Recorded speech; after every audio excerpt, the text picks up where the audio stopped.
Boys and girls, children of all ages, it's nice to be here. A little bit different than the normal ride home. Joe's currently driving on his way home, but hopefully you guys are here. We've got 8, 9 people already, and we've got a special guest that obviously none of you guys really knew what was coming. Hopefully he's ready to jump on because I'm going to be cheeky and just chuck him on.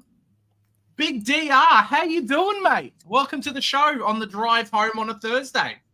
Hey, Big J, good to see you, mate. Yeah, going well, mate. I'm actually on holidays now, so this is official holidays for me, mate. For 2 weeks, I earned it. I had the grade ones for 6 sessions. So, man, yeah, that takes it out of you, Big J. You reckon some Supercoach research is hard work, mate? Those young ones, they've got a fair bit of energy, mate. So, look, I'm hoping to celebrate holidays with a nice win tonight against the Pies. Get a bit of revenge for that grand final loss, mate. But tell you what, we're not looking too crash hot, the Lions, at the moment. But no, definitely not. To be here, mate. Yeah, how you going, mate? Going all right? Oh, I'm doing all right. I got 4 days off from work, so I'm very, very happy. You know, if I'm a bit cheeky, maybe I take another day or two off afterwards on the other end. But yeah, talking about Brisbane, DR, I don't know what's happened with you guys, but mate, 2-0 at the moment, coming into potentially 3-0 this week. What's happened to Brisbane?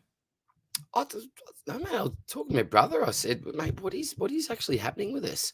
It's really hard to put a finger on, mate. I don't know. And I was shattered about Tom Duday. I was listening to him speak the other day, and I thought, gee, this bloke's really impressive. Yeah, really good leader. And thought, geez, having him back, well, not back, but having him out there for us will be phenomenal. And he'll make a real difference. So, yeah, it's just shattering news for him, mate. Not happy. And JL's the other one, isn't it? A little bit of Supercoach news. This is why I didn't select him, mate. This is why I was actually surprised that he was in the original side for opening round and round one. I was a little bit shocked, to be honest, mate. I had him maybe as a sub and even out of the best 23. So a little bit unlucky for those that started him. Yeah, it's tough. You've pretty much got to hold, don't you, with that low break even and hope that he comes back, or do you just flip him and make some money? It's a tough position. I'm just glad I'm not in it, mate, to be fair. Yeah, poor Jonas here. He's saying big FU to old man Fagan. Jared Lyons, 258K, break even of -41. Stuck on my bench, and I've got bigger problems to fix, so he might be on the bench for a little while. I assume there's a few people in a similar type situation as well, DR, where, yeah, Joe and I say, and you'd be saying the same thing in your stock market videos, right? Don't jump on these players early. People brought him in after the first game thinking, oh, he's going to be a lock for my team. And, you know, someone that we might have to get out. Yeah, it's not looking good, mate. It's not looking good. Obviously, Lockie Neal's back this week. You've got Dev Rob that's back also. But the thing with Lions is that we've got similar players to him, and they're much better. And no disrespect to him, because he's been an absolute warrior for us. And I love Jared Lyons. And I wish him all the success. Right? I'd love to see him win a premiership. But he's lost a yard of pace, that year older. And we've got younger blokes, mate, that are part of our future. And so Jared Lyons, if anything, will be a stopgap for us, I believe. I could be wrong, because I was wrong with him being in our starting side. I thought he'd be the sub at best, as I said. But, yeah, I don't have great confidence in him, mate. It's a really awkward one because of that low break even, his scoring potential if he does get selected. But he's not getting selected at the moment. So a very tough one, mate, just before price rises. Yeah, definitely. Do you think it is like a pace type thing, or just maybe you need another contested player into the team, or what do you reckon it kind of is coming in? Because I don't know who exactly. We'll go over the team sheets shortly, but I'm not sure who exactly has come in and then pushed him out. I like Bailey in there, and I like Rayner in there a little bit more, to be honest, mate. Look, Dev Rob's the player that he gets compared to often. I can certainly see Dev playing a bit of that role, but Dev doesn't often play a heap of time in the middle. He plays other roles as well. So although they are like with their build, strong contested type players, they do play different roles within the team at times. So I don't think that it's absolutely Dev Rob's in, having a full game, Jared Lyons is out. Certainly yeah, it is a factor. They are similar players, but I don't think it's as easy as that. We've got great depth at Brisbane, lots of players putting their hand up, the Lomans of the world, these blokes that really want to crack into this side. And I just don't think we need an extra Jared Lyons. We've got Lockie Nire, we've got your Josh Dunkley, we've got your Dev Rob there. Why do you need Jared Lyons? What's his role going to be?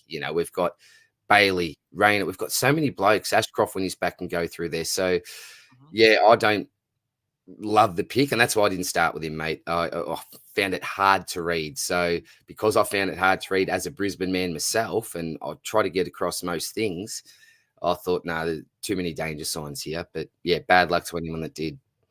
Yeah, definitely. We'll go through some more of these comments. Hey, James, how you doing? Thanks for jumping on, mate. James, how are you, mate? Same with Velo here. I'm not sure if he's a regular in your show, but definitely one. Velo? I don't know. G'day, Velo. Good to see you. Big Kev. How you doing, Kevin? Big Kev. Hey, Kev. Shannon Humphreys is on here. How you doing, Shannon? Hey, Shannon. Jono's given us a bit of a watch. I know you're a big Jono Carroll fan. Yep. Jack's cousin from Carlton. Yep. Good man. How you doing, Hayden? And then Global's on as well. So thanks, Globes, for watching. Hopefully the numbers jump up a bit later, but everyone's coming home from work and whatnot, similar to what me and I got a question for you, DR, before we get into the more super coach related stuff. Yep. How is it parent teacher interviews? Is that just like crazy for you at the moment, or like 2 or 3 days off just kind of preparing everything? No, well, it's funny. I'm lucky because I'm in a PE position now, mate. So for the first time in my teaching career, I don't actually have to conduct parent-teacher interviews. I just have the shoe on the other foot with my own sons. So I had Nash's the other day at high school. The main message was that he's a respectful type kid, but he's a bit of a larrikin, pretty much. Okay. So it's like, yeah, I can live with that as long as he's respectful, a bit chatty and hangs around a couple of characters, I suppose you'd say. That's all good. He's little fella's going well as well. So it's fantastic, mate. Not having to prepare for all that sort of stuff. I do like speaking with the parents. These lovely people, most of them, but. Swapping that for setting up some tennis nets and doing a few volleys and some backhands today, mate. I can certainly live with that. Yeah, and especially because you're doing like years 1 to 6, right? So they're only little kids. They're not, they don't even have to be that good at PE. It's like make them run, get them sweaty, you're happy. Absolutely, mate. And when you're desperate, a bit of duck, duck, goose. They love that. So just everyone sit down. Let's just calm down. And loving it, mate. It's really, really enjoyable. And the old hot dog tiggy. Don't know if you ever played that. The kids love that. No, good fun, mate. Good fun. And keeps me on my toes anyway. Yeah, definitely. All right, let's go into some of these questions. All right, mate. Jono's asking here, what's your thoughts on Nire? Especially, I know a lot of people have kind of picked him as a downgrade for Hayden Young because we're not really at the point where we can start doing upgrades, right? But if you've got Jaden Short, if you've got Hayden Young, Nire, what's your thoughts? Yeah, look, Jono, to be honest, mate, I would trust your gut over mine with this, mate, being a St Kilda man yourself.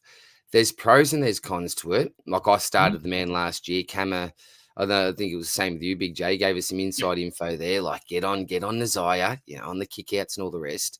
Just a year too late. That exactly right, mate, exactly right. But there's a couple of things with the pick. The positives, like his disposal is so elite, it's not funny. Like it is so good. You see some of the kicks that Nick Martin tries to pull off at times, and you're like, Nick, please just don't go there. Nire can pull off those kicks. He can go for the same type of kick and actually pull it off. The other thing is his footy IQ. Like it seems like he always selects the best option and the right option, knows what to do, and just a very smart footballer, a very, very smart footballer. I suppose the downside, and this may be being a little bit harsh because Nazai's never going to be that contested type player. But there was a couple of moments in the game where Lockie Schultz basically just nudged him out. Easy mark there. He tried to lay a tackle and somebody just easily brushed him off. So I think he really needs to work on his strength and make sure that his body continues to mature. But apart from that, I really do like the pick. You love elite disposal. He's got a really nice role. I think it was 8 kick-ins the first week, but only 1 last week, and he actually scored better with the 120s compared to the just over 100 in that round 1 match. So, look, all in all, I think he's a really solid player, a solid selection. Will he be able to compete with the Luke Ryans, the Houston types? I don't think so. I think he's definitely going to be a tier below, but it's all about, will you be happy enough with, I don't know if I'm being generous, harsh, whatever. Let's call him the 10th highest averaging defender, 10th to 12th. Would you be happy with that at this price now? So that's probably what you got to ask yourself, Jono. That's where I'd be pegging him for averages without, and this is just on the spot, obviously, mate, without having a list in front of me or anything like that. Off the top of my head, I'm saying realistically maybe 10 to 12, mate. So, yeah, trust your gut on it, mate. I don't think it's the worst one. And my belief is, other than Massimo, if you are going down, this is probably the bloke that I would look to anyway. Yeah, definitely. I think so as well. It really feels like it's hard, right? Because you have a look at Ruckman from last year. Ruckman's scoring started going up. The rest of the league's scoring kind of went down. Whereas this year, it almost feels like Ruckman's have gone back to just around that 100, maybe 110 average, which is really pushing up a lot of, other players, especially in our backlines, where if you look at how the game's being played, the backline players are so quick and they're just running through and then kicking goals, right?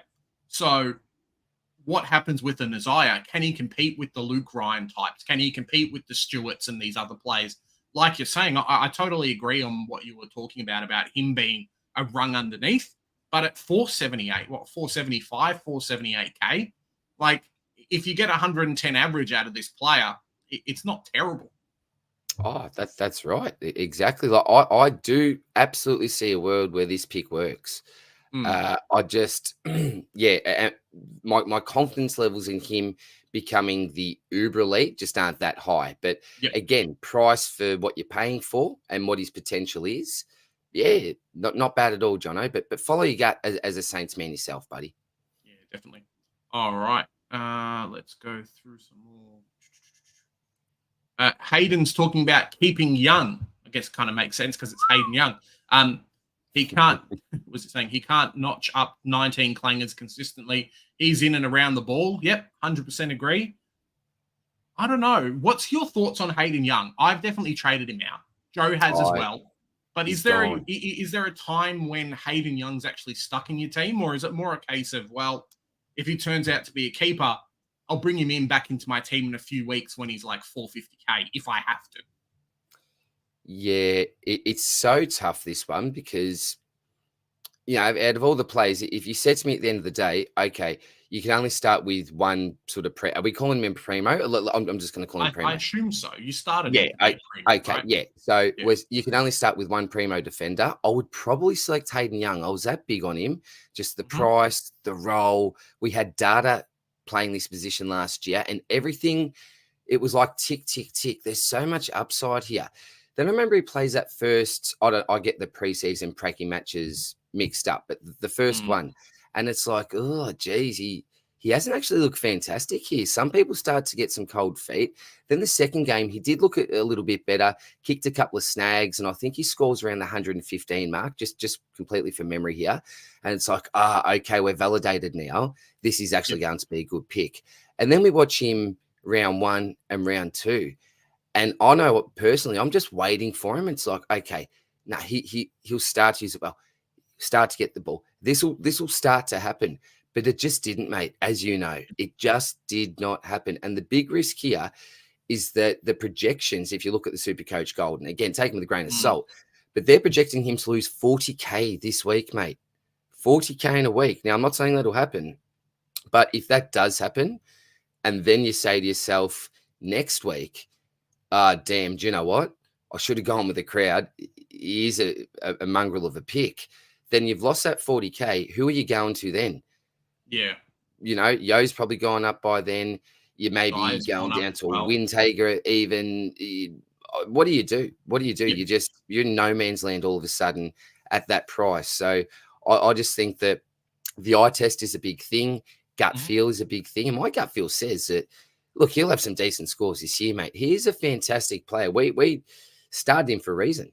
You know what I mean? But I don't know if it's a confidence thing at the moment. I think that there's talk about him even playing a defensive role on Dawson this week. He's got the potential to swing back. We know what their injuries are like at the moment. So there's just so many question marks about it. I'd much rather, while I've got the opportunity before his price changes, to just get out of the pick. Just say, do you know what? Got this one wrong. Let's just move on, correct it now, so that I'm not stuck with, because I've got stuck with Doherty's before, Ridley's before, just all these underperformers. I've just thought, no, I'm going to keep the faith, and it's hurt me, mate. So now it's like, okay, I've got the data. I'm going to call it 4 weeks of data because I'm going to count the practice match and preseason. Although you can't compare them to in-season matches, you look at roles and ball use and all the rest. So probably 1 out of 4 weeks, he's looked good. 3 out of the 4, he hasn't, mate. So 75%, I'm going with that, mate. So out for me. Sorry, Hayden. It's not the name, mate. I love the name. It's the player here, mate. It's the player. Yeah, definitely. Sorry, dude. I think so as well. You can always grab him cheaper later on. Blues fans asking, have you ever had a parent ask for super coach advice? Mate, yeah, I'll tell you, it's funny. I've actually become good mates with a couple of parents through Supercoach. I watch your videos and all the rest. And then you got to be I've got to be so careful. Like people that know me, like just around the boys and all that, I've got a bit of a potty mouth here and there and that. But with my videos, right, I know that there's going to be kids watching at times. Just a couple. Every week too. Yeah. Yeah. And if Mr. K said the F word or done something here or there, I'm in a bit of trouble. And the other funny thing is, right, is that when I got to a new school, so I started a new school this year, I hadn't actually met the AP, the assistant principal. And I was meeting him the first morning I got there, had these sort of glass doors and glass office. And I went to knock on there, and the sort of look on his face, he's looked at me like this real strange surprise look. And I'm thinking, geez, what's going on here? Yeah, he might be a bit of an odd fellow here. But quickly found out, lovely fellow, but he actually watched my videos, mate. And what are you doing here, DR? So I'm the new teacher, new PE teacher. So, yeah, that was a bit of a surreal moment, mate. And a couple of the boys are really big into their super coach at school as well. So I've landed with a pretty good crew there, mate. But yes, I have had parents and teachers alike, mate. Haven't always given the best advice. You make mistakes, but do the best that you can, mate. But yeah, it brings lots of different people together at the great game of super coach, Blues fan. Yeah, imagine that goes across to the kids as well. Maybe there's some, maybe not younger kids, but people around the mark. It's like, oh, who am I going to bring in my team? My brother said this guy's a good player. Oh, I'll check with the teachers. So yeah, always a lot of fun there. Brad was asking thoughts on fading Powell to get in an extra primo. So his trades potentially could be bringing in Mass, Fiesel, or Powell, which is obviously one keeper and 2 price, cash gen players, or Mass, Fees, and then Sarong. Which one would you do? Oh, it's so team dependent, and it's like, what are you going to do with the cash? So that's going to be, so what is it, Powell to Sarong? So pretty much there's 300K in the bank here with option 1, isn't there? So it's Mass, Sheasel, Powell with 300K, let's just say, you may have more, or Mass, Shees, and Sarong. Okay, so it's only, Pound Sarong. It's really tough. Normally, my advice is always just get the primo in. Like, with Caleb Sarong, he's pretty much a guarantee here, mate. Now, he's not guaranteed to continue with the 150 average, but he's guaranteed to be a premium defender. We've had data last year. All signs are pointing to this. Powell is a bit of a, like, you're the one, we were talking, was it Thursday night, mate? We were talking Thursday. Was it Thursday? Tuesday. Today's Thursday, isn't it? This is bad, Big J. This is how well I'm traveling. You're lucky you're on school holidays, mate. You don't have to worry about it. I'll tell you, mate. You're right. Tuesday night. And you're really the one, mate, that really pricked me ears up. I'd heard some talk about him. I'd looked at the numbers. Yeah. I thought, Jesus, it's sustainable. But I don't think that CBA rate's sustainable whatsoever. But a high CBA rate certainly will be. I'm treating him as a bit of a best of both worlds pick, like your on-field points as well as that potential to make money like a rookie would. But I'll go safe with this one and say get the premium in. Mhm. But how do you feel about that, mate? Are you that big on power that you're If like, I'll bank the 300 and then just jump on? Oh, do you know what? Hey, nah, I'm going to change my mind on that. Go option one and then bring in Tom Green next week, mate. I will do see, if you can. I'm kind of the opposite. I would 100%, as much as I love Tom Powell, if this was mine, I would 100% just go match Shees and Sarong. Lock in Just go those two safe, yeah. keepers. Lock in at least those two premiums that you think are going to be top 8, because it's going to cost you another trade anyway to go from Powell up to a player if it doesn't work out, or even a potential boost having to bring in Sarong. Like, you look at Sarong scoring, the guy's going to be, what, 670K next week or some bonkers number. So there's definitely Yeah. potential for him to almost be unattainable. If I had the choice, okay, it's a mix. But to lock in those two good players with that second option, Brad, that's it for me. It's hard to deny, isn't it, mate? Yeah. You know, The that's scoring's my just so good. that's my initial thoughts always are to go safe.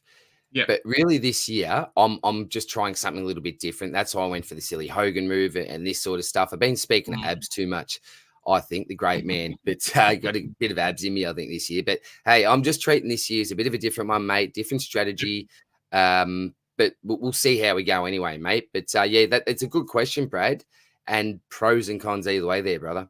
Yeah, definitely. AEZ, I'm not sure what that kind of stands for. This is some Elon Musk nonsense going on here. Would you flick off Grundy to go to Cherry if it meant that you could get Flanders in next week? Obviously, Flanders having the bye this week, and you consider him to be top, a top 6 keeper in the forward line at the moment. So would you do the trade, DR? Yeah, it's funny because it's sort of like, well, it's similar in a way to the power thing you were saying, but this is almost a guaranteed double trade. So you're not going to be ending with Cherry in your side. And if you do, I don't think, with all due respect, that you're going to have a fantastic looking side. So what do you make here? Is it about 100K, I think? So Grundy to Cherry, 100K. Look, Cherry could quite quickly get to Grundy's price, but how much money is he going to make? And what would you be happy with to call this a successful trade? So do you want Cherry to get to the 550 mark, so make 150K, and then look to trade him off then? Are you happy with him just averaging the same amount as Grundy for a little while? It's really team dependent here, but my personal opinion with the Rucks this year, mate, because there's been multiple years where I've done the old Ruck merry-go-round. There was one where I started with Naismith, done a knee, and then it was just this guy to this guy, this guy. You can go into some deep waters in your Rucks.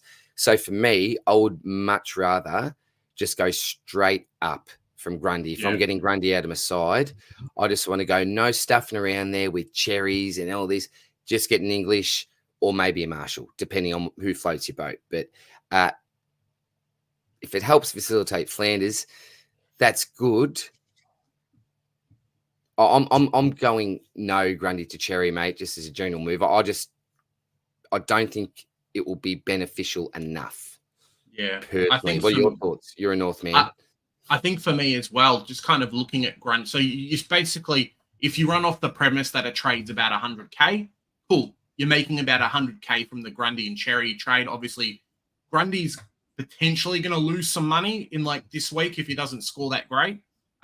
Cherry is looking to make some money, of course. But if you look at Grundy's 2 matchups, that kind of gives up a little bit of points and scoring towards other ruckmen. So there you go. He's going to have a good week. And then round 4, West Coast is playing Sydney. So it's Grundy versus BJ Williams. I think he's going to have a half-decent scoring run with that one as well. So I think a lot of people, myself included, are going to get rid of Grundy in his bye after round 5 or during round 5. But I think you can hold out for 2 weeks. Yes, it kind of sucks that Grundy hasn't been pumping out 130s like we saw in the preseason, but I think there's worse things that you can do. I would keep the boost. Yep, agree, mate. West Coast rule is saying here out. So Newcomb out, Caulfield out, Dacos out. Ooh, that's interesting. Ooh, Ryan, Powell, and D'Ambrosio in. I don't like it. I think Dacos you've got to keep. You've got him for a reason, and you're going to bring him out and then bring him in again at what 550k and spend 2 trades to make it happen. I don't really see it happening. What do you reckon, DR? No, I don't like trading Dacos out. Look, I like the in. So if you take the outs, I love the ins. Ryan Powell and D'Ambrosio. They're actually my trades this week. Yeah, mine so too. I cannot fault. Oh, well, all right. Well, both of us are not going to fault the ins, are we, mate? It's that. Hey, Newcomb cool, Caulfield cool. It's Dacos. So, all right, Big J, I'll throw a question at you, mate. Would you be happy? So take Dacos and Ryan out of the equation, assuming, you easily be able to do this for cash. It's about money. Yeah. Would you go Newcomb Caulfield out for Powell, D'Ambrosio, a little bit of cash in the bank there, mate, and just do those 2 trades in isolation without looking at your Dacos and Ryan if he wants to go there? I think so. I think I would be okay with that. You kind of lose. The problem is you're kind of losing a player that you brought in to start in your team as being a keeper in Newcomb. So you're bringing in 2 mid prices. You're getting rid of a keeper and a rookie. So overall, I think it's going to cost you more trades just because Caulfield generally is you'd keep Newcomb and then spend 2 trade on a Caulfield versus, 1 or 2 trades on a Powell and D'Ambrosio to go up. So in that respect, it's a little bit tricky, but the extra cash is always nice. And I think I would do that trade. Would you do the trade? Oh, I think I would too. Yeah, I think I would too. Well, we obviously love the 2 picks in Powell and D'Ambrosio. Caulfield, like really obvious one, and Newcomb. Yeah, I think this is a time to get out of the pick, as we mentioned, mate, before the price changes, and that break even is not friendly for the Nuke. So, I would actually do it. Those 2 in isolation, but don't like Dacos out. And even just getting rid of Caulfield being a dead rookie in our back line as well. So he's going to be out for a few weeks, and if I can get someone playing that's making money versus him, and potentially push a Marty Hoare to the bench versus being on the field, I'll do that any day of the week. So Travis is asking here, trading Grundy and Young to Powell and Ryan with one. It's tricky. Grundy and Young to Powell and Ryan. Oh, well, first of all, Trav, 125 in the hope we smash those pies tonight, Trav. Trav's a good Lyons man. Mm-hmm. Okay, so Grundy and Young to Powell and Ryan. It's so tough with Grundy, right? Because he's got the West Coast matchup. Like, that's just huge for me. That's like, it's a ceiling game.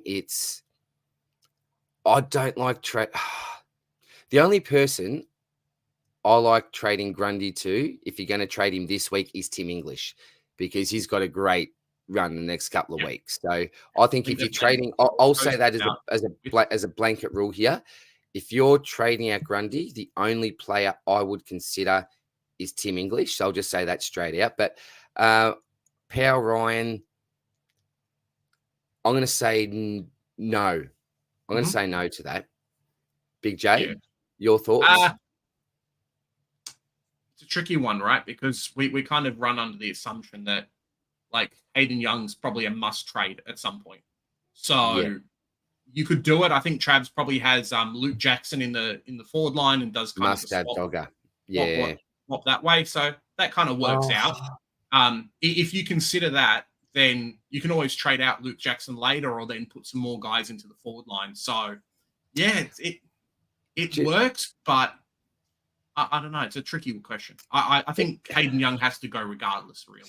Yeah, well, I agree. Maybe what you've really got to do is back your gut on what you think Grundy's going to average and what Young's likely to average. What Powell's likely to average over the next X amount of weeks. Like if you genuinely think that Powell will go close to a Grundy average at their price points, it may make sense, but it's all about your personal predictions, I think, Trav, about how you think Powell's actually going to go. Like, how big are you on Powell? If you're that big on Powell, I think you can go for it, but you have to be pretty confident on him, I'd say, mate. Yeah, I think Trav's saying here, he's got Jackson forward, so. Yeah. Oh yeah, Dogger. Yeah, team Dogger. Trav. Jeez, he wasn't good last week, mate. Like, I'm so upset I don't have this player. I'm sorry, Big Dave. He's such a good own. I don't mind North Melbourne losing if the player that's dominating is in my Supercoach team, because then at least I can get excited. Like, we're not supposed to win, okay. But when we're losing, I'm at the game and I can't cheer the player on. Yeah, the double whammy, mate. That hurts. Yeah, it yeah, really that sucks. hurts, bastard. Globe saying here, not, well, in his opinion anyway, not a smart move going from Young to another speculative pick in Nire. So, yeah, there's a few of these players. I've seen a few people jump on McGovern as an option this week. Elliot Yeo even as someone who's going to go up in cash, but kind of around the mark in terms of keeper. I don't know. It's a bit of a hard one. Well, I agree. Just to put it out there, 100% with Global. I'm 100% with you. I don't. Well, when I say it's not a smart move, do you call it smart or safer? I just like the move to go up. I don't like, speculative to speculative. I don't like that. Like with Nire, we're literally talking about in 2024 a 2-game sample size here. Yeah. So, yeah, I would agree with that as a general sentiment anyway, Globes. Yeah, no, I think so as well. Joe has lost weight, so watch out there. Oh, geez, yeah. Look, I need to put it on. I'm dead set just a thoroughbred. Just, mate, my metabolism always been the same since I was a little fella, and people hate me for it. People hate me for it, and especially how many beers you can put down and just be like, yeah, nah, it doesn't matter. Oh, it always makes things fun. It's not good, Big J. I'd rather be able to put a bit of size on myself, mate. But no, mate, it is what it is. But we're all unique in our own ways, aren't we? Aren't we, Big J? David's asking here, if you can only get rid of one, are we getting rid of Young this week or Short? Which one has the better chance of becoming good? Oh, how much do you take by into consideration? I guess you kind of have to, right? Because it they're still playing. If you had to keep one this week and get rid of one for the rest of the season. I can't believe I'm saying someone over Young. Look, I must admit, I haven't followed Short really, really closely because he's just never really been in my plans. So I'll say get rid of Short, but that's not coming from a really knowledgeable point of view here. Sorry, Dave. It's more, but sort of having a crack at the question here, mate, I think. But I don't say that with great conviction, buddy. Yeah, I think, as someone commented before, right, Young just can't keeping all these clangers, and he's around the ball, everything like that. My biggest problem with Short, and a lot of people got trapped, I guess kind of David did as well, and I know George and a few other people on the Fantasy Take TV Discord, hopefully there's some people watching today. Short has only ever really averaged a 96. Like, throughout his career, that's like his best score. And you're not keeping that for his price. Hayden Young, I think, he's always been in our preseason. Maybe it's one of those things where the first 8 weeks, Hayden Young's like crap. He needs to work out what he's doing. Freo's winning. They don't really need him around the ball. Maybe someone comes back in or a role change happens. Cool. You can keep him. But I wouldn't keep both. I think Hayden Young is probably the one I'd have to keep out of the two, for my opinion. Jack's asking here, is it too late to bring Heeney in? So what is he? 540K at the moment. Low break even still. 136. If he scores a 120, he is playing Richmond and then Essendon next week. Is it Essendon next week? Or no, it's West Coast. It's West Coast, mate. So you're hoping that he's going to dominate those 2 games. Is it too late to bring Heeney in, DR? Again, this is about gut feel, right? But Jonathan and I discussed this on the Sword Play Potty, mate, and we both agreed that no, we don't think it's too late. But that's because we are big believers in Heeney, the player. Yep. And we think that he's got the potential to not just, take his game to another level, like Brownlow type stuff here, mate. He's doing everything at the moment. And the other point I'd like to make as well is that, are we really expecting, like, people, I've had people panicking about Taylor Adams coming in. Are we really expecting Horst Longmire to change his setup with Isaac Heeney and go, sorry, Isaac, Taylor's back.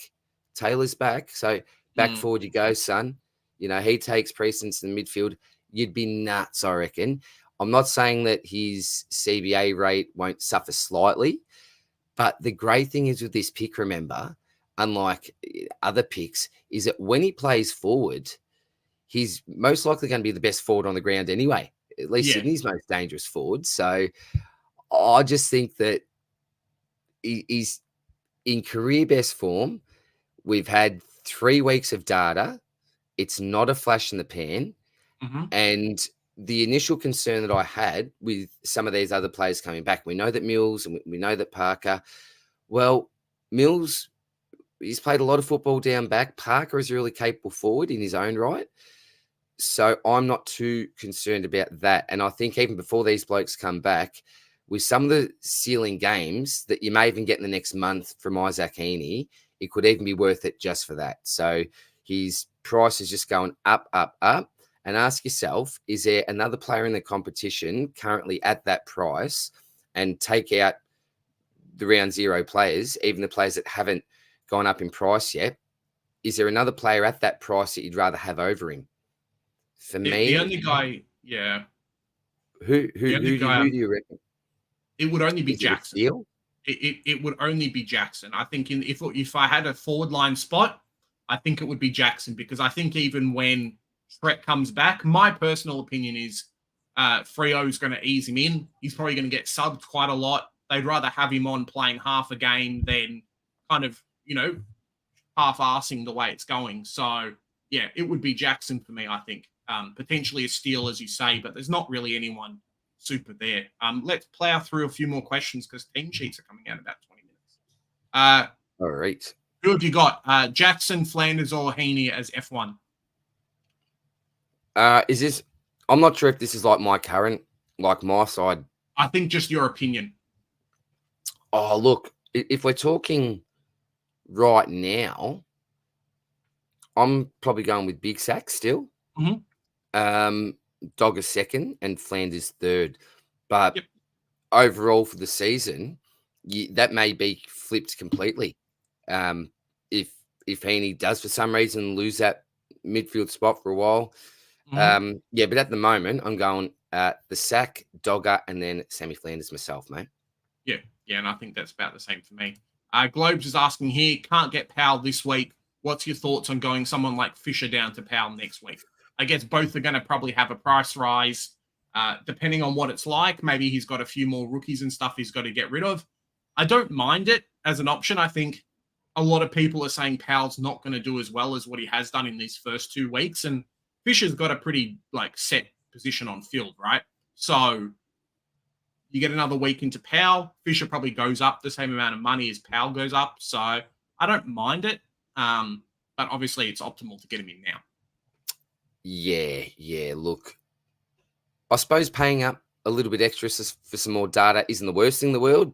If you do think he's a bit of a speculative pick, Global, then I don't think it's the worst move in the world. So, you could do it, mate. You could do it. Yeah. Who's better, Tom Stewart or Ryan? Oh, well, I've got the choice this week, and I've gone with Luke Ryan. You just... I'll tell you a big thing that really got to me, and it makes me sick in a way, is that you look at Tom Stewart's game and then his Supercoach score, and you look at Luke Ryan's game and his Supercoach score, and you go, how the hell were these even close? The impact that one player had via the other player, and we've already seen the 165, I think it was from memory, or one close to that in round 1. It's like, geez, even when he doesn't even have a fantastic game, he's going 127.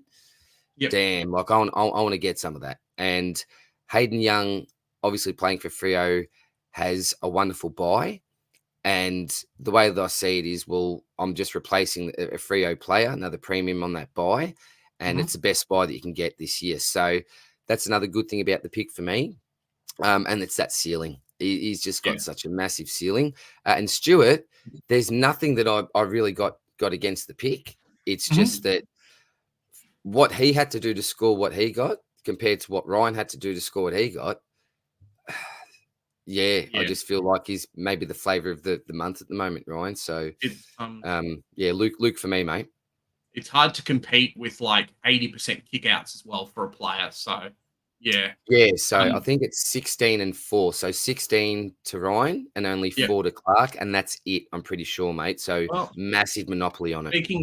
Chris is asking you. Speaking of Clark, good pot option or someone to kind of steer away from? I think how much is he? I think he's around 460 ish. Yeah. Now, let me just get this up, mate. So Jordan Clark. So I've got some notes here. So I've got here. Well, he's averaging like a premium. A nice slice of the scoring pie. Only part, this is what I was saying before, only player apart from Luke Ryan to take a kick in at Freo, but it's only the 4 in total, averaging the 26 touches. Seems like, sorry for cutting off, it seems like Hayden Young's kickouts, what Hayden Young got last year, have now transferred over to Jordan Clark. So Hayden Young was about 4. He was about 20%, and then Luke Ryan the other part. But now it's moved along to Jordan Clark. Like Ryan's got the high monopoly here, mate. Ryan's got the high monopoly. But the other thing with Clark, which we like, is a nice kick to handball ratio.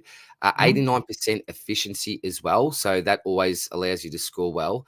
But yeah, as we know, mate, with the Nire types, with the Jordan Clark types, what's he going to have to do to be a top 8 to 10 defender?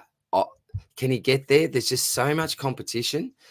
Again, just that rung below. So it just depends how happy you're going to be to have a, let's call him D6, that may be 10 points less than other people's D6. Where are you going to invest the rest of that money that you save? So potentially okay, but I'll just not the type of pick I'd go for anyway, mate. Yeah, no, fair enough. I think there's going to be some really cheeky people that are going to go like a Massimo, a Hayden Young, and probably, maybe a Nick Martin in their team with some cash and bring in 3 guys that are like 450K. I can totally see like, cool, McGovern, someone else coming, and they're just going to dominate over the next couple of weeks. But, us players, we're going a bit more heartstrung with it at the moment. Hasty looks like he's going to debut, so 117K defender from the Saints. So someone to look out with. Good on you, Jeremy. Yeah. Never heard of the bloke, mate. Never heard of him. Sorry. Yep. No. Same thing for me as well. All I've just seen is on Twitter, and then obviously it's popped up in the chat. Thoughts on Tristan Cherry? I think he's a good stepping stone. I don't think he's going to be a keeper. We're still in the era of at least Gawn and probably a Tim English and maybe a Rowan Marshall as the mainstayers. Potentially a Briggs given round 12 bye. But yeah, for me, just a big stepping stone. Congratulations for those people that picked him to start with, though. Yeah, well done. Yep. Yeah. Tom Powell could be this year's Will Brodie. Interesting comment there, Dia. Yeah. Well, playing that midfield role, young gun, lots of CBAs. Looks like he's maybe second in line behind LDU. There's a lot to like about it. Nothing's ever a guarantee. If it was this easy and guaranteed, then he'd be in 100% of sides this week. But look, he could. I just hope that it was that year's Will Brodie, not last couple of years Will Brodie. Yeah, that's true. Jack Saunders is saying here, we were talking about Sarong versus Ryan. Sarong versus Powell. So the problem with getting Sarong in at the moment is you are putting one of these really good rookies on the bench versus Powell, who's coming in and pushing out a Cadman or a Dempsey, that kind of thing. Cadman's scoring okay, but obviously key forward's not that great. I kind of get what he's saying here. I do. Yeah, I do too. And I agree. I think, Jack, you're onto this, mate. And very quickly, different discussion, but I advise, like people have asked me, should I trade Ollie Wines? What I've said to them is if he's your M6, then absolutely trade him. Because, as you just mentioned, mate, one of those 3, McKercher, Sanders, Roberts, will be on the bench. So having Ollie Wines there at M6, he most likely score the same as a McKercher. So in that instance, I would get him out because, as you said, you really want those 3 on field. I think you're sort of wasting a spot there down back. So, yeah, I agree with the sentiment that Jackie may be going with here, mate. I currently have Ollie Wines M4. So I'm not doing that good. There we go. I do too. I do too. Yeah. There you go. Julian saying here, is holding Hogan and Lyons crazy? Jules, I love you, Jules. You are a legend, mate. What else are you doing, Jules? So if you're holding Hogan and Lyons, Maybe fixing some rookies or something, because you yeah. got to fix up the cash gen. Me personally, I'm keeping Hogan for a while. Like, Hogan's not a must trade out. If he didn't have the buy, I wouldn't trade him out. So I'm not going to go trade him out now. He's still got enough money to make and could be a keeper in the forward line. So one bad game doesn't make a player, really. Yeah. No, look, it's not as crazy as it sounds at first glance, is it? Like, Lyons is really, you could be treating him like a low mid price, which he actually is. But that break even, yeah, even if he just comes on as a sub, yep, he's still going to make some decent. Well, what your definition of decent is, I'm not too sure, but he'll make you some coin. So, if you're trading him now, you've made nothing off him.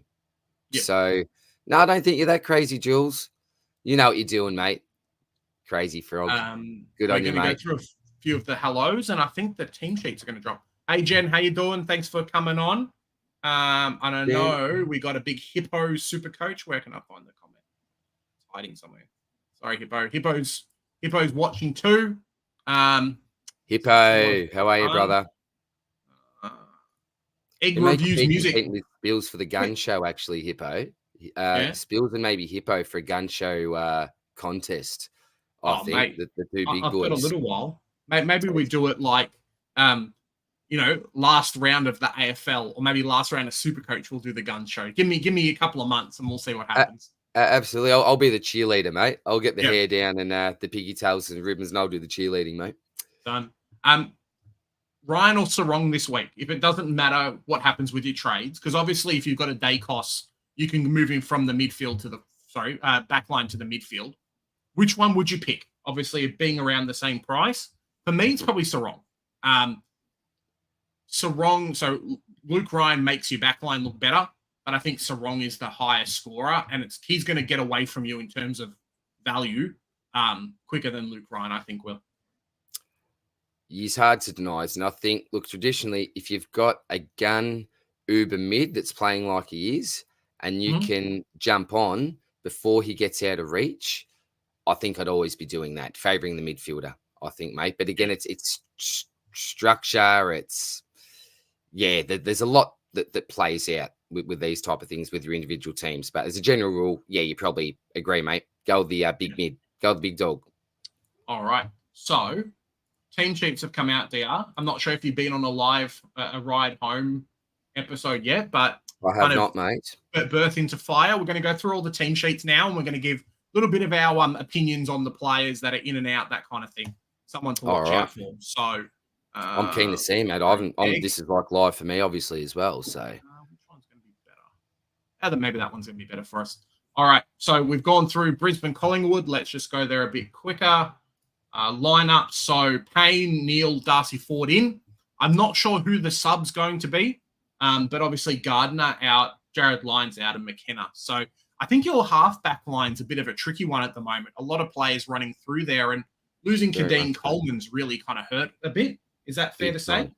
Oh, absolutely, mate. And obviously you've got McKenna there as well, who's the obvious replacement. So I'll tell you what, if you had told me that we'd have Noah Ainsworth at halfback in our third game of the year, I'd be pretty shocked, but that's reality at the moment, mate. So struggling a little bit down there. And then the Pies have Hoskin Elliott and then John Noble. I think I put up on Twitter that Noble was talked about as being a trade target this week. And then, hey, look, Noble's in the team again. So I love when all that kind of stuff happens in the AFL. It's a bit crazy. I assume that you're picking your boys for this game? Oh, yeah, mate. I'm going to go with the Lions. Got to go with the Lions. At home at the Gabba. Is there any time when you wouldn't pick the Lions? Like, obviously, you've got your favourites and Brisbane are doing quite well. Is there any time when you wouldn't pick them to be the winner? Or is it just like blind, hey, look, I'm a Lions man, that's it? Look, the fact that, for the last, what's it been, maybe 4 or 5 years, we've been right at the top. I've had a lot more confidence in the side, mate. And particularly now, we've talked about it in the preview, I think the fact that we've matured. I think that I'll back our best football pretty much anywhere, anytime. I don't want to sound arrogant or anything like that. But, and look, we are far from our best football at the moment. We are playing, let's be honest, terrible football. But I think if we can get it back together again, just reset, mini reset after the bye. I think we can, mate. I don't think there's any team that that we can't get over. Yeah, fair enough. Paul's saying, just watched your stock market video and then now you're here. That's pretty Paul, cool for Paul. Yeah. Appreciate you, brother. Thank you very much, my man. I hope you found a good pick or two there, mate. Tell you what, I had a late one. Paulie, but appreciate your support, brother. That takes a lot out of you. Like when you've got, I think you were talking to me off air, like 150 players and all that kind of stuff. So yeah, it's a lot. It is. It's good fun though, mate. It is good fun, but just the graphics and it is a lot of work. But hey, it helps with my own research anyway, mate. So can't complain, buddy. So ins and outs for the Good Friday game. North, no changes. So I know a lot of people saying Will Phillips. Okay. It's a little bit different today. So Marchbank, Wiedering, Elijah Hollands in, Young, Kemp, and David Cunningman out. And first game for Hollands, so off his suspension. So it's not looking too bad there. I'm trying to see where Tom Powell is, if you can find him on the screen. Named on the bench. So we'll see what happens with that. I don't think he's going to stay there. I think they're going to try and mess around with him a little bit. But, yeah, should still be in first rotations, hopefully. Thoughts on the teams in the game? I assume you're very headstrong about Brisbane. I have to be realistic and probably think Carlton's key forwards are going to demolish us this game. So, unfortunately, a big North Melbourne no. And, guys, if you haven't already, do your tips because we've got our tipping competition. So, you've got a little bit of time. Jump on the tips if you haven't already. Get on. Yeah. I assume you picked Carlton to win? Yeah, I would say Carlton, mate. Yeah. But who knows, mate? You never know. But I think you got to go with the Blues there realistically. Now, I've seen in chat already, but no changes for the other team. Big J has lost a player. Sam Berry is not named, DR. It's not great. Ball Lace is in, Scholl's in. I think Scholl was the sub from last week. And then Berry's out, which sucks. And then Jordan Butts is out. So, yeah. Sucks for me. He's not even named here. Like no, he is named as an emergency, but he's not named on the bench, so he can't be the emergency or the sub for the game. Kind of sucks, but it is what it is, and you build up and then go on from there. Yeah, I've got my plan, mate, was to just hold Berry on the bench this week. Yep. Hopefully makes 20 odd 30K, whatever it is, and then go to use DPP to Sam Darcy next week. Yep.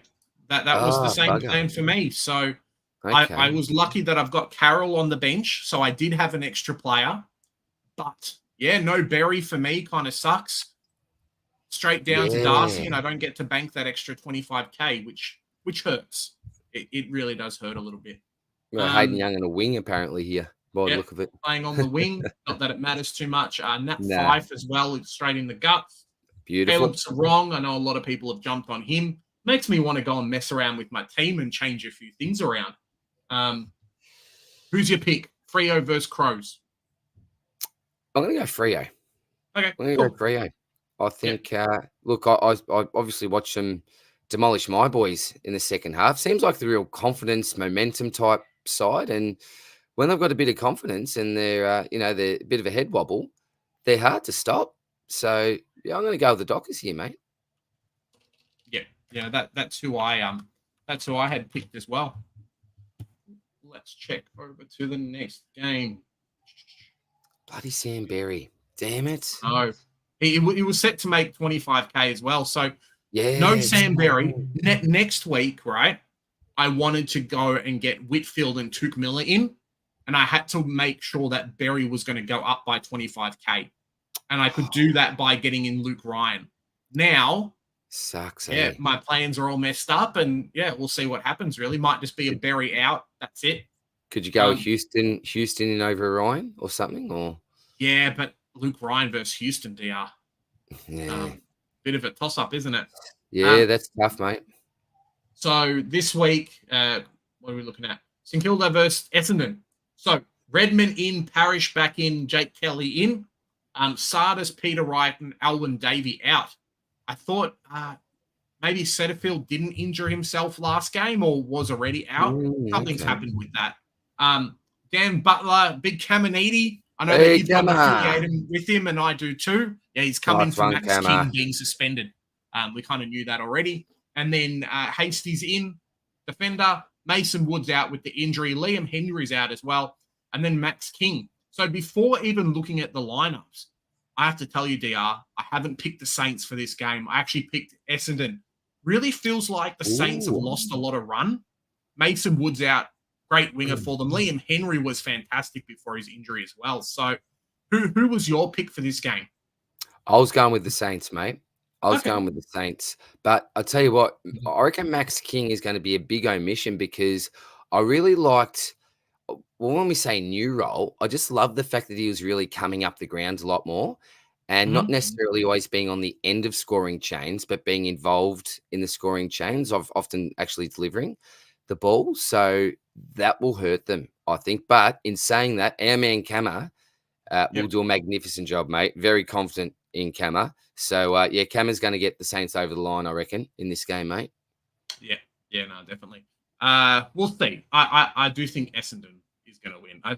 The biggest thing for them is how do they negate Peter Wright being out, really, for me. Thanks, Velo. Bit of a sneaky one there. Thanks, mate. Moving down to Port Adelaide versus Melbourne. So McGinty's in. Dylan Williams is out. Tajwo Woden is in. And then Stephen May's injured. So I know a lot of us had Marty Hoare. Looks like Marty Hoare is still going to keep his spot, DR, and might not actually be made the sub this week. What do you reckon? Very nice. Yeah, look, as soon as May went down, I thought, well, not trying to sound terrible, I thought, oh, yes, this is good for the Hoare pick. I also thought there was a chance that Lever may be out as well, but it looks like he has got up for the game. So I think given the fact that Lever may even still be a little bit sore, that bodes well for Hoare. Yeah, it's tough. Woden maybe will be the sub. Hopefully it's not Billings for all those people that have got it. Imagine if it was Billings, DR. Imagine that Billings was the sub. It won't happen, but a boy can dream. Us no owners. Yep. Yeah. Hopefully it's Woden for all of our sakes. I think it will be. Who's your pick for Port Adelaide versus Melbourne? I went Port. Yeah, I think it's at Adelaide Oval. I'll tip Port at home, mate. But should be a cracking match. I think they were saying no. People were saying no Oliver, but then Oliver's been named. So I don't know if he's going to be late out. Yeah, don't know. Not quite sure. Yeah, I'm not really across that, mate. Are you going to keep Berry, or are you're going to have to get rid of him this week? We've got some time. It doesn't. The first game being Brisbane versus Collingwood doesn't affect too much because there's no players from this game that we're going to bring in or out. But what's your plans for Berry at the moment, like while we're kind of going through all the teams? Oh, do you know what I could do? I could keep Hogan, and we'll see. We'll see what happens. Something to think about. We'll talk about later. Oh, yeah, it's a spanner. It's definitely a spanner. Yeah. First of the Sunday games. So the teams that they're, I think even the Monday game, we don't even have to know who's been named. But we'll see. Taylor Duray in, Garcia in, Rory Lobb in, Jack McRae in, James O'Donnell. Wow. That's a lot of ins for a team where like they think they're going to smash the other players. Yeah. Isn't it? Caulfield and Ed Richards out, obviously both injured. And then West Coast, Gaff back in, Johnson back in, and then Jack Williams. And Jack McRae coming in after his 46 touch, 12 clearance game or something in the VFL there. Yeah, ridiculous. Someone posted his stats, and I thought, oh, that's okay, but it was actually his halftime stats, and I go, oh, wow, okay, that is good, yeah. I love when that happens. Yes. Oh my goodness, like that's very good. But surely Lobb doesn't get back on the side with Darcy. O'Donnell, I think, comes in. McRae. The two defenders injured, but you got Bramble, JJ. Yep. I can see one of these guys getting pushed out. To be honest, Sanders looks like he's tracking for forward DPP, which is nice there. Handy. Very good. Yep. Very good. The more the merrier, mate. Yeah. Yeah. And one of Joe's favorite players that he's got in his team at the moment, Buku Kamas. Very, very low owned player, but obviously the fitness is everything's there. Joe's got him in the forward line. So he's tracking for DPP as well. And yeah, congrats for Joe for kind of picking one of these players. Yeah, nice. Heading over to West Coast, Elliot Yeo named in the guts again. So very good for those owners. He was definitely, do you feel like he was a bit of a miss? Imagine if he goes again, like comes out 110 average again this week. Are you feeling like he was a bit of a miss, or kind of like, cool, you picked Elliot Yeo? Not personally for me, because I've made I've got a solid stance here that's just going too far for me durability wise. It's the same as someone like McGovern. Yep. Like I'm prepared to, yeah, your Caulfields, your Gipkiss, your Reed. I'm prepared to go these blokes, but they're 120 odd K. I'm not paying that sort of price for Elliot Yeo. I would love to, right? But like, what percentage of me thinks that he's actually going to get through the year without getting injured or breaking down? I just think there's more likelihood that he breaks down than he actually gets through enough games. So if he pops off, mate, it is what it is, because I've made the decision that I'm not willing to take that risk. I'll take other risks in different areas with different players, but he's just not for me, mate. So I won't be kicking myself, mate. I know the potential's there. I know this. Yeah, he can score well. It's just that body, mate. I hate. I get that. And the last game, which I think they don't have to show us, is this the Monday game? Richmond versus Sydney. Let me just quickly check the fixture. I have a feeling. Cool. Okay, cool. So they are showing us the Monday. Oh, no, they haven't shown us even the Monday game. They are. Team sheets, nothing's out for this game yet. Nothing. So could be some surprises there. Sorry, guys. That was kind of a bit of a blur. But heading down for the last Sunday game. So Broad, Sonsi, Maurice, Rioli, Naismith in. They are. Could make things a bit interesting. Tyler Young in. And then Trezise and Judson Clark out. Maybe Naismith doesn't end up being like that kind of player for us, though. Fox, Caleb Mitchell, Laddams, Kaczynski. Oh, sorry. Kaczynski? Yeah. Aaron Francis, Cunningham, Wicks out. And then two players who you don't think will probably end up playing. They're just kind of named. It sucks. John O'Carroll's here. Yeah. Monday teams will be named Sunday DR. So your entire team, your entire week as super coach is finished, and then the Monday team comes out. What do you reckon? Who's playing on Monday again? Geelong and Hawks. It's a super relevant super coach team, but still, Sunday teams getting. Yeah, it's pretty crazy, huh? It is. That's going to be tough, isn't it? There you go. And Velo's saying here for tonight's game, maybe we'll finish up at 7, so you guys can change some things around. Loman and Crisp name subs for tonight game. So yeah. Awesome. Something to think about there. Yeah, not surprised you with Loman. Yeah, checking out the teams. There's not anything super different that I'm looking at. James Jordan named half forward. Matt Roberts is still named, which is very nice. Heading over to Richmond. Yeah, I just know Swizz is after just a competitive game. That's all he wants this week. They're a bit of a punching bag at the moment, Richmond. They are, aren't they? After being such a champion side for so long. Yeah, look, there's nothing that's really standing out to me. There's no players from Richmond that I really like, to be quite honest. It's a bit of a weird game. Through the list, weird thing this year, right? Sort of skip through the whole side. Then you look at Sydney. There's some players that interest me there. I own a few of them, but just some more exciting players. Your Errols, even your Warners. It's like your Lizards there. Like, yeah, I like Sydney's list. I like Sydney's list, but super coach wise, not much relevance, I don't think, with the ins and the outs. And surely the Peanut doesn't get a game. Laddam, surely not. They're just, I reckon that's what they've done. Both teams just, we better chuck an extra big man as an emergency just in case. So there you go, Naismith. There you go, Peanut. You'd be playing VFL, but we'll chuck you on the emergencies. So I'm not too worried there, mate, with anything. Yeah, I think so as well. I know a few people have jumped on Seth Campbell. There's a few people in the Discord that have done that as well. And they're very, very happy because he's going to make a bit of money, especially heading into round 6 when they have their bye, or round 5. So Yeah, very, very good. Yeah. Got a question from Paul asking, is Pink playing? Just quickly check. Yeah, Toby Pink named halfback. Well, he's going to play key defender, but named in Yep. the halfback. So, yeah, very good there.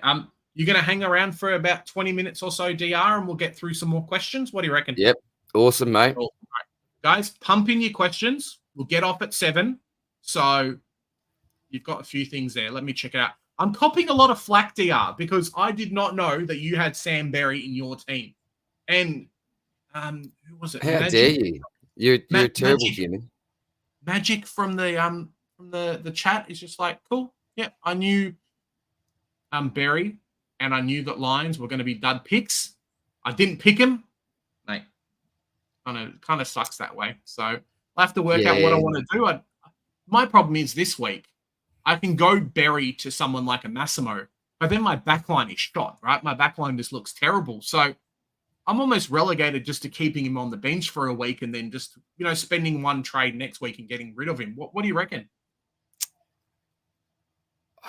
I didn't prepare for this. This is the thing. I know, right? This was not my trade plans. I'll tell you what my trade plans are just for context. Mm-hmm. So it's out Hogan, Young, and Caulfield, and in would come Luke Ryan, Massimo, and Tom Powell. So that's where I'm leaning at the moment. Mm-hmm. So Young's gone. I think I'll have to go a premium back because I'll only have Sheaslin Dacos as primos there, and I'm not going any lighter than that. I'm not prepared to go Massimo as my D3. I just think that's asking for a little bit too much risk. So I feel like I have to go Young to a premium defender. So that's pretty much got to be locked in. I feel like Massimo down there in my defensive line for a Caulfield has to be locked in because I'll still have a read there. Yep. So it's all about, it's Hogan to Tom Powell, or it's going to be Berry to Carroll or Dempsey. Do you have enough money to go Berry to a Tom Powell or not really? Nah, I won't, mate. Nah. Is there a reason why you're not picking Carroll in your team? Well, the way that I was viewing Tom Powell is that although he won't, I don't think, make as much money as Carroll, I feel like he'll make some really decent coin, with the added advantage being the fact that I'll have him on field. Carroll, I won't actually be fielding.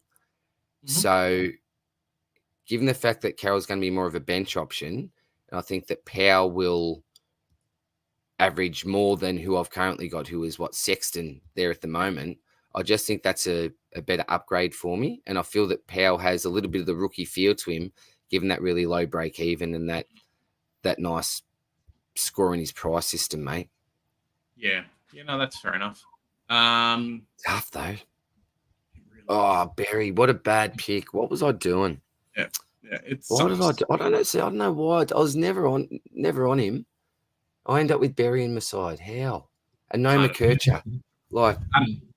Guys, it's going to be tough for me to jump through all the comments. If you want something read out, chuck it in now, and we'll definitely get to it before the next game.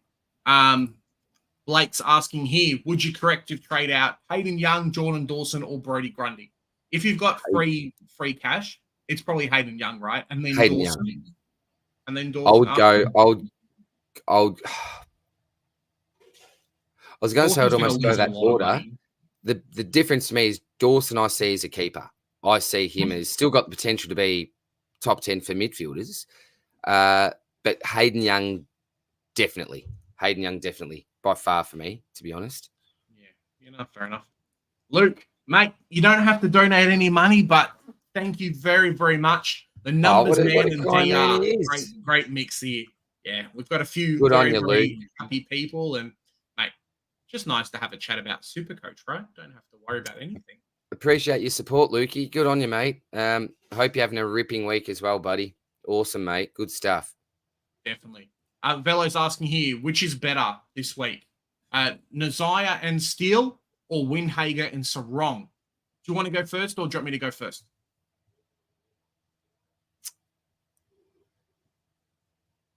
Go on that Uber. Do you know what? I'm going Steele and Isaiah. Yep. Yep. I'm going Steele and Isaiah. That's who I had. That's definitely who I had. Yeah. I think. Look, I love Steele. Look, quickly on Steele.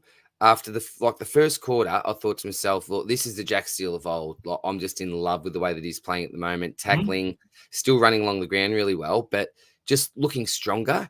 And that it's just ferocious. I love Jack Steele, and I just rate Wanganeen Miller a lot more than Windhager. I just think that I just really don't know what's going to happen with Windhager, and so that's why I'd go there, mate. But I can see, benefits both way, and why people would go another way there. Yeah, definitely. I think. Oh, and we've got Joe. Joe's kind of been sneaky, jumped on. How you doing, Joe? Very good, very good. How you guys doing, DR? Thanks for coming on, my friend. Oh, mate, I'm a lot better now. There's no offense to Big J. I've been loving sitting here with Big J, mate. But the fact that you've just made a quick appearance here, mate, you've just brightened my day, mate. And do you know what, Joey? One of the first times I've seen you looking in the t-shirt there, mate. You've normally got the tie. You've obviously been at work and that normally. I'm liking it, mate. Nice and casual. Got the sunnies on. Oh, I'm loving it, mate. Yeah, hitting the weekend. Yeah, very good, my friend. Oh, mate, it's the only time you ever see me is in the formal gear, which is really bizarre to me because no one ever sees me in that gear normally.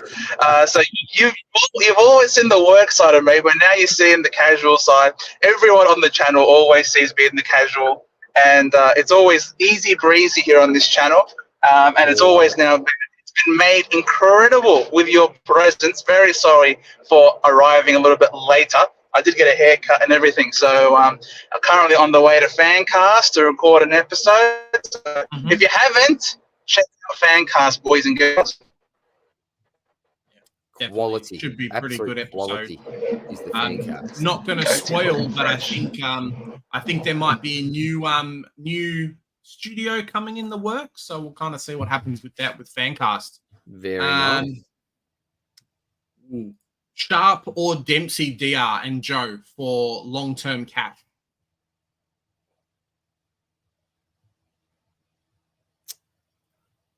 Oh, look, this is really tough. I'm going to say Dempsey over Sharp. Yep. I think their job security is pretty similar. I'm just going back to probably Dempsey's VFL numbers. 102, I think, was it 13, 14, 15 matches, something close to that. Comes up the ground a fair bit more. Even last week, they only got a 50-odd, but did butcher. It was either like a check side or a little snap around that went out in the full. It's like little things like that. And they missed like a push on the back. So I think he was in the goal square. And I reckon he should have received a free kick fall right in there. So they're potentially 2 goals at the time. Scores are closer. Potentially 25 points. That's more of a 75. So yeah, I'm saying Dempsey just because I think last week it showed me there was a little bit more meat on the bone with this pick, just with a couple of things that didn't go his way. That if they did go his way, he would have actually got a really decent score. Yeah, I think so as well. Josh is saying here Dempsey. I think Sharp can definitely pull out some good numbers though. We'll see what happens there. Oh, for sure. Yeah. And we've kind of given our thoughts on trading Grundy so far. I think his next couple of games are very, very favourable. And even with, I think, a Laddams in the team, it's not going to affect him as much as maybe what we had thought about there. Is that pretty fair to say? Yeah, look, put it this way. I wouldn't be surprised if Laddams, the peanut, just comes and stuffs Grundy. Laddams, this peanut is going to find a way to screw me when I've gone nowhere near him in my side. Right? I bet you someone's going to have him in draft. I'll have Big Kizza there, right? Yep. And there'll be it'll come down to like Kizza versus Laddams, like a laid in, and something will happen. It just screws me, Laddams. So no, my luck, Laddams will come in and Grundy will get relegated to the bloody VFL again. But I don't have a good relationship. Why would they do that? I mean, they're paying. I know they're not paying all of the contract, but it is still a sizable contract in order to recruit this big man, Grundy across. He's a good ruckman. I don't know. I personally think he might struggle again this week. But you can't, because Nankervis is really good. Naismith has been named, so they're going to try double team him. But next week he's got West Coast, and that's probably the saving grace. The West Coast Eagles matchup might really be the only reason why we keep holding on to him. Yep. Such a good point, Joey. Yeah. Yeah. It's gold. It's gold. A few people in the chat, Joe, saying that Parrish is back. Oh, good to know. 3 baby. Yeah. We're gonna, Joe, I know you don't own him, but DR and I do, and Sam Berry's chucked in the bin. Yeah. Kind of sucks. Sour berries, mate. Look, I can understand where you guys were coming from and picking him. 4th year in the system. You know, if there was ever a time to break in, surely it's now. They've been talking him up a bit in the preseason, so I can understand why you guys might have believed in the Berry pick. He looks really good in the preseason as well. So, like, all these boxes are being ticked one after another. So it's a little. Plus, he was so cheap for $220K. You know what I mean? That's almost rookie price. So I can completely understand where you guys are coming from with it, and it just sucks. Like Lyons, for example, $280K. This year just screams like the year of the. Yeah, I get that. Fuck, Joey. Brody's asking here. I love that profile picture, Brody. It's not Supercoach Pro, or Hippo Supercoach, but you're looking pretty suave there. Absolutely. Which defender should I bring in this week with 535K? Just short of getting any of the reliable players. So he suggested Winhager, suggested Nazaya. Is there someone else around the mark that you guys would bring in if you had to do someone in the back line? Not me. Nazaya's the one I'd be actually going down to. The only maybe you could go Elliot Yeo if you are someone that trusts Yeo. I don't personally, but it would be Wanganeen Miller up for me if I go down from Young. Yeah, no, I get that as well. Joe, would you bring in anyone around that price? 535? If I roll off some numbers, let me just pull it up. So who's around 535? 1 sec. Sorry, you're just on driving. Give me 1 sec. More cash. If you had a bit more cash, and you get Whitfield next week. Yeah. Because Whitfield's what, 544 odd off the top of my head. So I like Whitfield. I think Whitfield's again one of those proven scorers in the past who's done it before in this role. He's not injury affected. He looks really good. So I honestly think Whitfield could be a play. Unfortunately, he's got the bye this week. So yeah, bugger, isn't it? And you never know with Hayden Young. It could go one of two ways. From reports I've heard that Hayden Young's going to be lining up on Dawson, and that could be really good for Young because it could mean that he's taken to where the ball is. He's going to get more tackles because Adelaide need the ball in Dawson's hands. They need him to kick the ball, and they need him to kick it well. So if Young's going to go onto Dawson, then he could get a lot of tackles that way. So I wouldn't be surprised if Young freaking pops off a big score this week, just to spite all of us for trading him out. Nick Martin's going 150, Joe. I've already resigned myself to that happening. 100%, Nick mate. Martin's done. Look, and Luke's even saying Nick Martin named at half back this week. It's like, mate, it's going to happen. Magic. What can you do? Some money, just as I'm trying to drive here. Yeah, Nathaniel's asking here: is Will Phillips? I guess that's a question for me. Just out of favour, and do you think Simpkin is going to be playing more forward? So we saw in the game versus Freo. I was going to say Hawthorn versus Freo. Simpkin was more playing high half forward, and then moving a little bit into the midfield. I think that's always been his natural role. We just haven't had the players to actually force him to do that. It's always been, Simpkin's got to play because our midfield's not good enough. But I think Powell has kind of pushed him out. Will Phillips just out of favour? I really just think he is. He's good at VFL, but I think he's just out of touch with the AFL. Maybe he's a little bit too small. Maybe he's a little bit too slow because his numbers just don't transfer over. He'll have 30-odd touches, 8 clearances in the VFL, and they were playing the Northern Bullets. Let's be honest, they're the worst team in the VFL. But then he'll come to the AFL and get 12 touches in like one clearance and a tackle. So where does it even up, right? There's a few players like that in the AFL. And what I've heard is that Phillips might be on the out as well. So we'll see what happens. But yeah, it's tough to put him into this team. He's not quick enough to play anywhere else. And he's a little bit one-sided to kind of play midfield. So unfortunately, I don't know what he does. Yeah.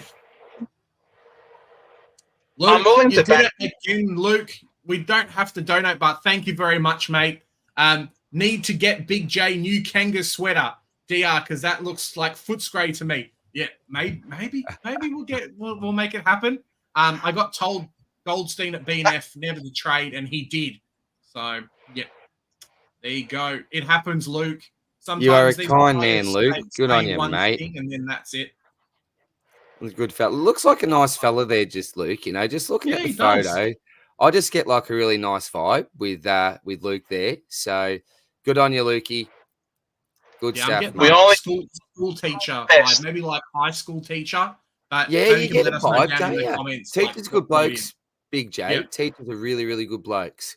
So I reckon he could be on the ball there. Night Wolf in chat's asking, do I go Caulfield to Massimo or Sexton to Powell this week?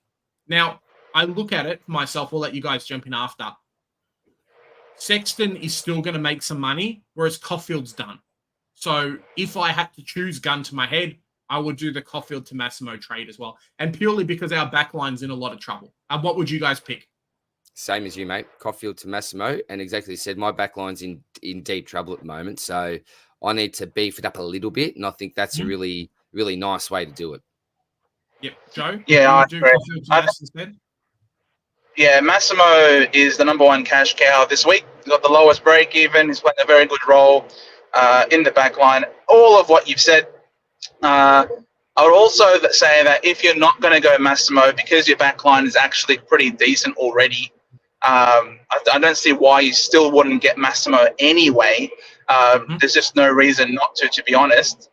Maybe you're looking to probably trade in like a Warner, for example, someone who's coming back, Fremantle. But I'm sure someone has got like a Zach Reed as well, for example, sitting on the bench. So you can flip Zach Reed to Warner as well. So there's nothing stopping you from getting Massimo this week. Do it with confidence. Yeah, fair enough. Same for you, DR. You pretty happy with Massimo? Oh, absolutely. Look, I was so close. I was so close to going early last week, but I thought I just want to give myself just one more week because his price isn't going to go up. And if he really needs to come in, I'll just lock that in next week. But it would have been nice to get that done out of the way just to give myself a little bit more flexibility with other trades this week. But yeah, I think he'll be a really nice trading. Yeah, definitely. Guys, if you haven't already, smash the sub button, smash the like button, jump on DR's channel. You know he's a gun, and you know those stock market videos just go crazy. Mate. I know, right? A few more questions before we head off. John D's asking here. Fan of Channel John. G'day, Johnny. I think John's got those muscles going on too, if you have a look at the photo. Another great man. You got some great people on here, but Johnny is a wonderful human. Get along really well with John. Good on you, John. I love Johnny. Is it too late to trade out Wines? So obviously Wines is kind of might make us a little bit of money, but not much. And it would get him Butters. So would you do it, guys, this week?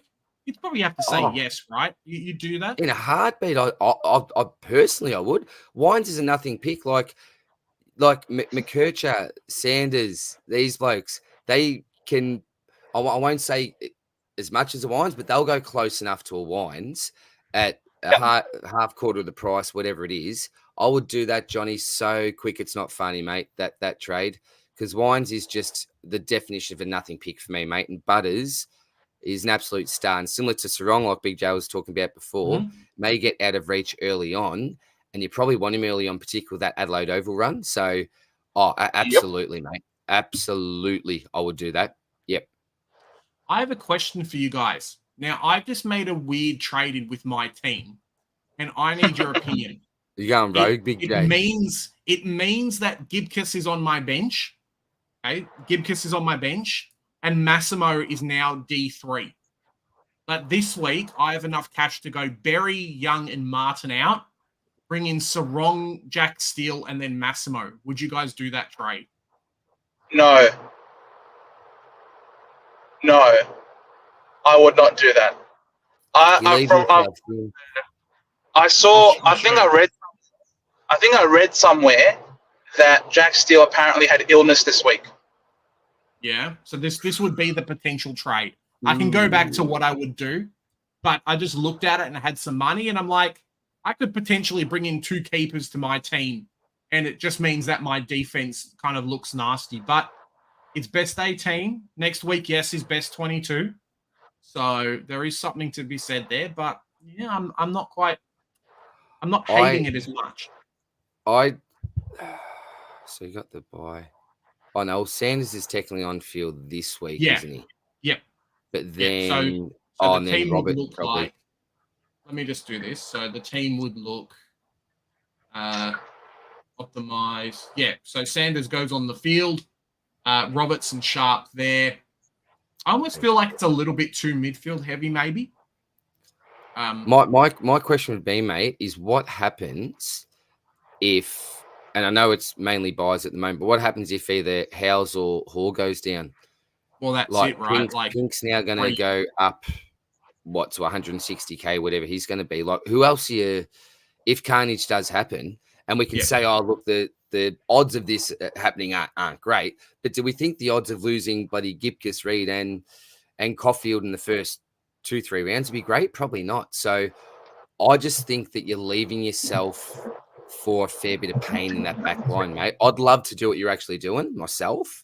But when I look at my team, I just think, geez, if something does happen here, I don't know what my exit plan is going to be. DPP is coming, so you'd really just need to get through the next, so around 3, 4, 5, 6, 4 more weeks. So pretty much a month, yeah. It's doable. It is doable. I just don't like the fact that if something happens in the short term. Too many good rookies on the bench as well, right? Like everything's good here, and then just here is like, where you're playing your whore over your, just say, let's call it a Roberts, whoever you want to call it, but you wouldn't be doing that if you did get your Luke Ryan. Yeah. So you got to look at your on-field combination here. So it would be Hore, Sarong, or Roberts Ryan. Yeah. Or I think I like Roberts Ryan. Whatever you're going to say. I just get scared because like a Caleb Sarong, his break even so low that like he might not even score a 126, but he's going to become unobtainable very, very quickly. Do you know what? Surely, like, and it may be the fact that he's going to be really hard to tag, but after what he's produced in the first couple of weeks, who are they coming up against? Carlton. What does Hewitt? Does Hewitt go? No, do you know what, mate? You're going to have a bloody tough night tonight, George Hewitt. I'm not sure. Who else will they go to? You reckon it could happen, Joey? Hewitt to Sarong? Who else would they send Hewitt to? I mean, Hayden Young's a defensive midfielder already, and Brayshaw plays more outside. I think Sarong's the prime person to go head to head with him, with Hewitt. Yeah, look, I don't know if there are any patterns to this. Like, I've got no idea whatsoever, but I wonder what the patterns would be like. Just say if a breakout Uber type player, and I know he really broke out last year, but next level type breakout after 2-3 games, what opposition teams did, like what was the opposition team's strategy? Did they just leave them to keep scoring well? Did they try to lock down? I know it's team dependent. Some teams tag, some teams don't. But yeah, I've just got a feeling, mate, that in the form that he's been in, like the first couple of weeks, and I've been just that super impressed. There was one particular play. I don't know if you boys remember it. It's just really random and I remember it. But he's going for a loose ball contested, but he's just bumped someone off the ball. He's almost turned perfectly, landed, picked it up, clean hands. And I just thought, just 3 little things he did there: the balance, the ground ball work, the strength. I thought that just showcased your strengths as an AFL footballer. And I thought, geez, you did that well. And that's good super coach points there as well. Every little act always builds up.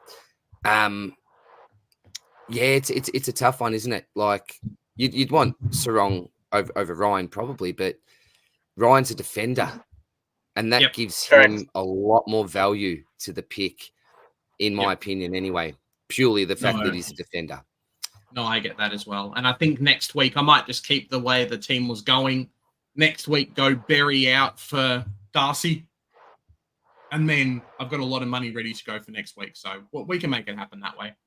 Just sucks. At least with Berry's not losing cash, is he? He's not making us at 25 we were hoping for, which would have been nice.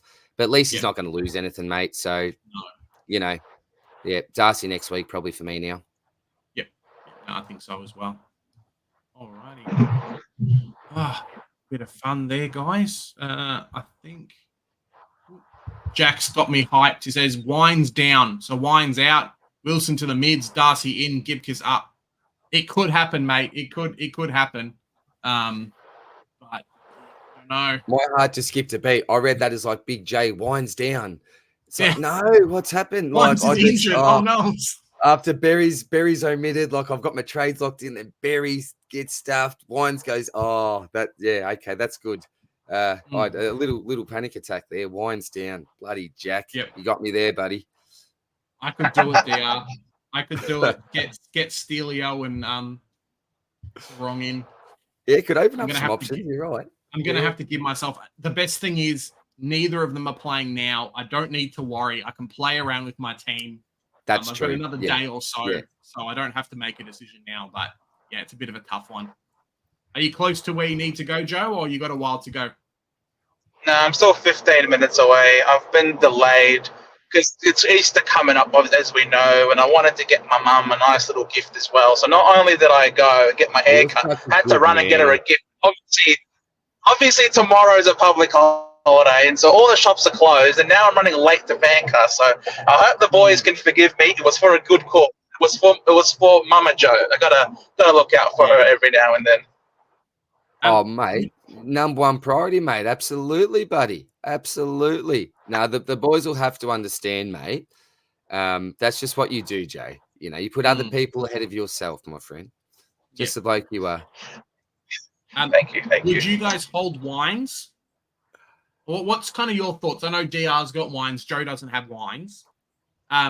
Yes. DR, well, would you hold him? How do you expect him to have a jump up in scoring? It didn't happen last week. William Drew jumped up in scoring, obviously with Horn Francis being out. So are we expecting much from Wines? Do we get a 96 out of him and that's it? Or are you just being like, cool, he's going to score me 96. There's worse players on field first. It's pretty much how I feel at the moment. Like he's just going to continue to just be meh, you know, just not that bad that you have to trade him, and just not that good that you're actually happy with him having. There's like a quote in the movie. It's like a piece of lint. Like you mean nothing to me. You're like a bottle cap. You're just there. You're there. It feels like a bottle cap. Like I don't know. Like you just want to get rid of it, but I don't know. The fly could go into my drink. I don't know how I'd describe it, but it's a tough one. It's just I don't see the upside. The test case for me was last week with Horn Francis out. So I thought, cool. Okay, here we go. Horn Francis out. Surely we're going to see that increase in CBA rate and all the rest. But it just didn't look fantastic. Maybe Melbourne, is that more contested style, may suit him. But I'll tell you what, if he still can't go 100 this week, you've got to have serious question marks over him, I think. And look at what else is out there and what scores you're getting for what prices. For me, I think Wines is a perfect way to get to another value premium like Tuke Miller next week. I think if you have Wines, there's no Clayton Oliver this week for Melbourne, which means that midfield's going to be a little bit. Isn't there? Oliver's named. No, Oliver's named. We lost DR. Oliver's named, Joe. And we lost Joe as well. I'm in the tunnel, that's why. Okay. Can you hear me still? Yeah. All good. Yeah, I still think that Wines, his break-even's what, 77? Yep. Yeah, he should go more than 77 at home. So he can make you a bit more money, and then you flip him off to Tuke Miller next week, I think. Mm-hmm. Yeah, no, fair enough.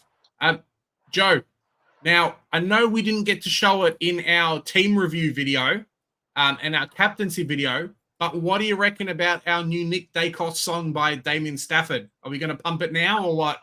Get some tunes for the car. Play it, mate. We've got 60-odd people watching. You saw I Dream of Heeney. Well, I Need a Heeney. Here's the new one from the boys. Hey, the centre bounce. Hayden here.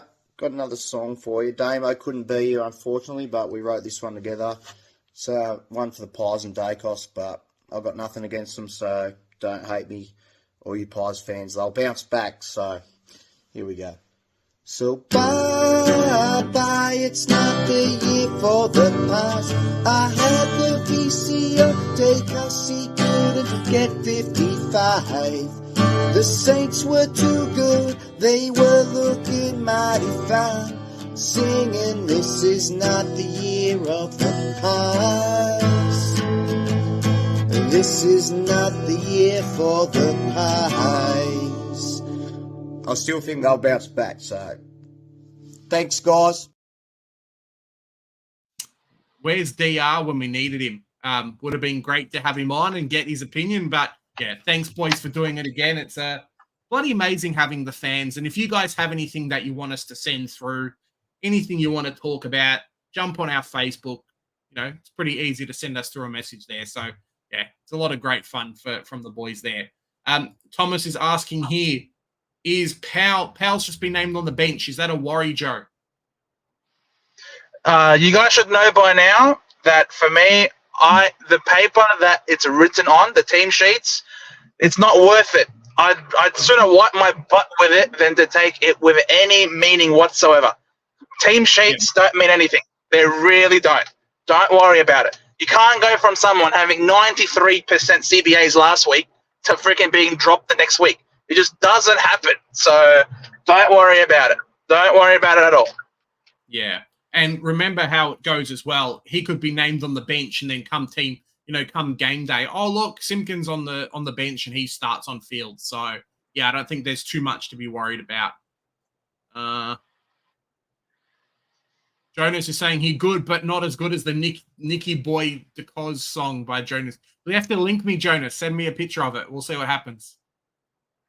Jamie is saying here, play the tune in September again when we go back to back. When was the last time the Bombers won a final, Joe? We got some ruthless fan in the chat. I'm not the one that sang the song. What are you doing, guys? I'm not the one who's played the song. You go after Aiden, bro. They always love to pipe after me in the Bombers finals. Who cares? Who cares? Oh. It took you long enough to finally join us on the 16 flag bandwagon. Took you long enough. With all those days of no finals, you finally caught up. Well done. Well done. Congratulations. Lukey's asking here, Joe, VC Nick into Butters or VC Butters into Bont? Which one are we doing? Or which one are you VC. doing? No, VC Butters. Yeah. Butters for VC guy. I can never trust him to stay on the park. He's always getting injured and rolling ankles and concussion. Like, for me, he's a prime VC target for me. Yeah, no, same for me as well. I'm going to go, well, if you saw the video yesterday, we kind of talked about it, but Butters into Heeney for me this week. So we'll see how it goes. Hopefully I won't need the captaincy. Butters into English. Let's go to the moon, boys. Yeah. Butters into English works as well. There you go. That's what Jack's saying. Butters into English. So, yeah. Go, Jack. It works out quite well for us. It took Essendon long enough to join the Mighty Blues on 16, Joe. When did the Blues hit 16? We hit it in 2000. When did Carlton hit 16? I don't think it was that long. Or are you telling me your drought of premierships is that long, Velo, as a Carlton fan? I don't want any of these players, any of these people trying to arc up and give me shit for barracking for the Bombers, all right? You all have your skeletons. You all have your skeletons as well. From 1995, bro, I was born that year, and you've never seen a flag since then. I'd pipe down, fellow, was a Carlton fan 29 years ago coming on. Come on now. Come on. 1995 was the last one, yeah, definitely. 96, Jack. 96 was North Melbourne, mate, not 95. So, unbelievable. North have been dead since they dropped Brent Harvey. Yep.